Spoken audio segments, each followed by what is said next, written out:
தஞ்சாவூர் மாவட்டம் பாபநாசம் அருகே வயலில் உழுது கொண்டிருந்த போது எதிர்பாராத விதமாக டிராக்டர் சேற்றில் தலைகீழாக கவிழ்ந்த விபத்தில் ஓட்டுநர் சேற்றுக்கு அடியில் சிக்கி சம்பவ இடத்திலேயே பரிதாபமாக உயிரிழந்தார். இது குறித்த கூடுதல் தகவல்களை எமது செய்தியாளர் சுல்தான் வழங்க கேட்கலாம். வணக்கம் சுல்தான், விவரங்கள். வணக்கம் சுபா. அதாவது தஞ்சாவூர் மாவட்டம் பாபநாசம் அருகே சோலைப்பூஞ்சேரி கிராமம் கீழத்தெருவில் வசித்து வருபவர் தமிழரசன் ரேவதி குடும்பத்தினர். இவர்களுக்கு நிவாஸ் மற்றும் நிவாசினி என்ற 2 பிள்ளைகள் இருந்து வருகின்றனர். தமிழரசன் பார்த்தீங்கன்னா டிராக்டர் ஓட்டுநர் வேலையை புரிந்து வருகிறார். வழக்கம் போல இன்று காலை தமிழரசன் கிடங்கானத்தில் அமைந்துள்ள சுப்பிரமணியனுக்கு சொந்தமான வயலில் உழுது கொண்டிருந்தார்.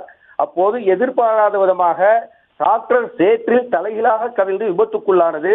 இதில் சேற்றுக்கு அடியில் தமிழரசன் சிக்கினார்.